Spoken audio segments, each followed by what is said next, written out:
So in this video, I want to show you how to adjust your figures for inflation, particularly how to adjust government spending figures for inflation. So in this case, UK military spending in millions of pounds. How can we adjust that for inflation to see the real change over time? Now, we've been talking about inflation over the last few weeks. Essentially, it's the effect of rising prices or dropping prices, changing how much your pound can buy you, or your whatever currency can buy you. So, for example, in 1960, your pound could have bought you perhaps more items of clothing than the same pound could have bought you in 1999, and again the same pound in £1 in 2016 would buy you less items of clothing or amounts of food than the same pound would have in 1970. So over time, typically currencies are able, the same amount of a currency, say £1, £2, is able to buy less goods as time goes on, and that's because inflation is making prices rise, and so your pound is able to buy you less stuff. And we obviously need to take that into account, that the UK may well have been spending £1,567 million on UK spending in 1955, on military spending in 1955, and a lot more, it seems, later on, 36445 million pounds spent on defence in 2015. But actually, this may purely be a product of inflation, in that the number looks a lot more, but they're actually buying the same amount of stuff. It's just that the currency has been inflated. The opposite can happen. In that you're in series of when you have deflation, your pound can buy you more in a later time period than it could earlier. So, for example, and this isn't historically accurate, in 1975, if there had been deflation, your 1975 pound would maybe be able to buy you more food than the same pound would have in 1972. In that case, prices would have deflated over time. Prices would have gone down, and therefore the effect would have been deflation in the currency. That's precisely the opposite of what was actually happening in the 1970s.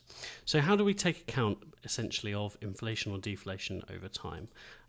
Well, you need an index, and that index will either be the consumer price index, the CPI, which reflects the consumer's experience of prices of a range of goods. And if you watch the composite index, how to create a composite index video in Excel, you'll see us creating a very simple version of that, where we take the different prices of goods and factor them together.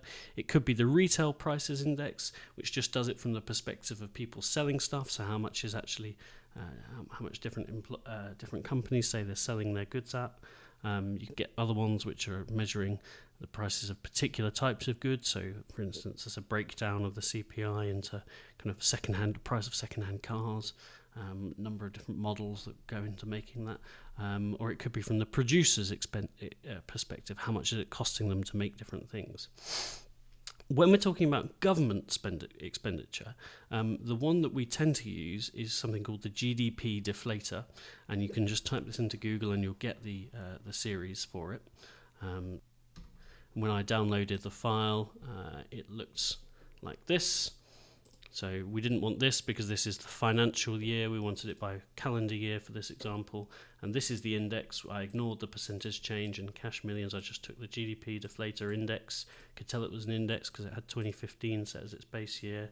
And all I did was take out the extract I needed from up to 2015 and place it next to our military expenditure here. So we've got an index. This is based at 100, and I've also got the raw data that we used in our project a couple of weeks ago for military spending in the UK.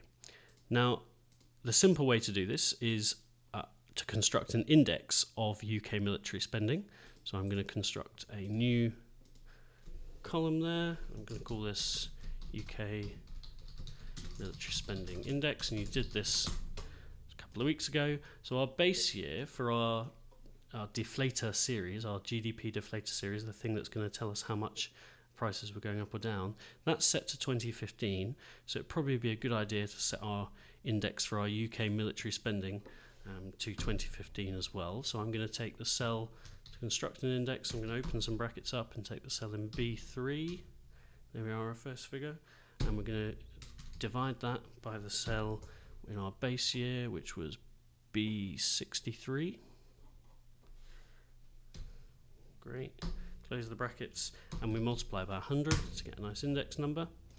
It's 4, so it's obviously low, and we just apply this down. We're expecting that because it was a long time difference.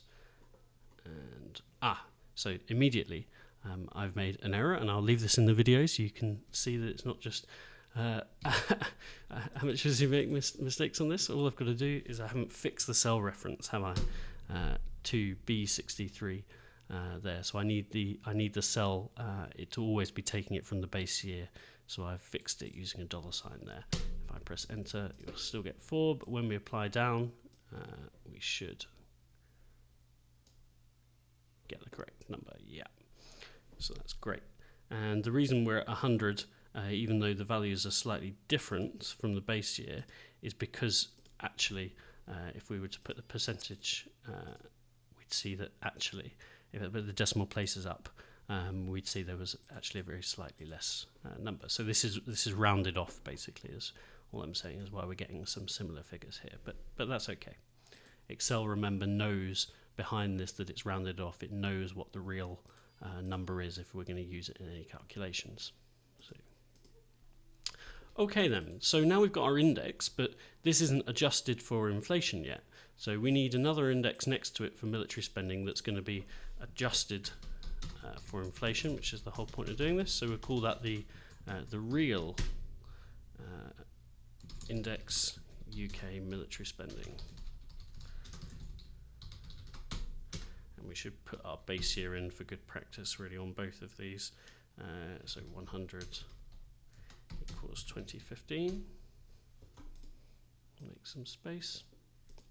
Now the way we adjust this index for inflation is we just simply divide this index number by the relevant index number for our deflator series over here, and then we times the result by 100, and that should be adjusted for inflation.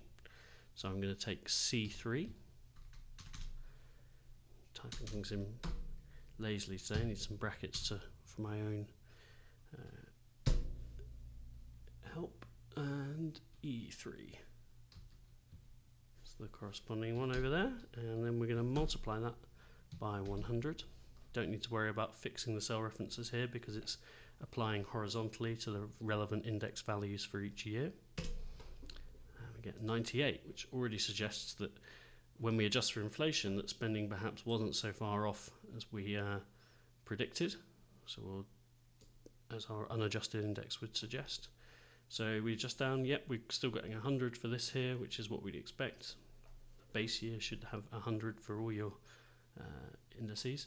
And what we can see pretty immediately is when we adjust this index up against the GDP deflator index, which is the thing that's controlling for inflation, it's telling us how much inflation has affected our results, we can see that actually defence spending really hasn't changed anywhere near as dramatically as it looked as if it had when we hadn't adjusted for inflation.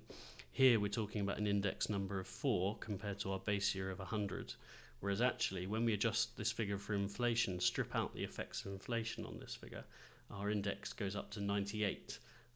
And if we just quickly chart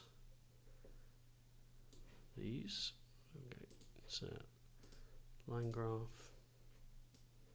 I'll quickly put the dates on there for us. Horizontal index,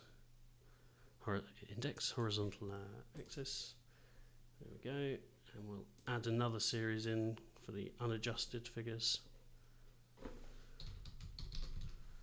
There we are, and I'll just select this is our unadjusted index. So I'll just rename that our real index.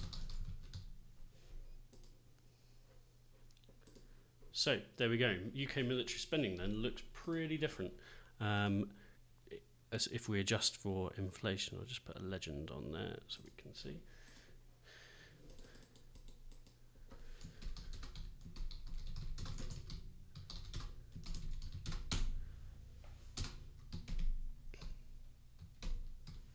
So this is from the perspective of an index that's set to 2015. And what we can see is if we constructed that index with unadjusted prices that hadn't taken effect of inflation, it would look like there was a massive increase in military spending in the UK. Whereas when we strip out the effects of inflation, we can see that yes, there was an increase in military spending in 1979, 1980, right through the 80s actually, and then a dip in the post-Cold War period, and then a resurgence as we saw when we looked at this the first time in 2001 onwards, really. Afghanistan and Iraq wars here probably accounting for much of this, and then a dip off after 2008, the financial crisis, etc. But this looks far lesser kind of degree of change over time, or volatility over time. Still notable, but much more stable than if we hadn't adjusted for inflation. So, key things to do then. Just get rid of that graph. You get your, the first thing you do is if you're using government spending, you need to get the figures for your GDP deflator, and it'll often say kind of at market prices afterwards. And the key thing is that this is already an index. It's already been based on the year, the base year, in this case 2015. So you should be able to see a value of 100 and very different down. And essentially what this is doing is it's saying that these numbers here are demonstrating the effect of inflation over time. And what we're then doing is we're taking our raw data about UK military spending, for example, or could be education spending, whatever. We're turning that into an index, and then we're converting that index into an inflation-adjusted index or a real index by dividing it by the relevant figure in our GDP deflator and multiplying by 100. So hopefully you'll be able to use this as a kind of template in order to take in different bits of UK spending, government spending, could be US spending if you chose, if you managed to find out the GDP deflator for the US.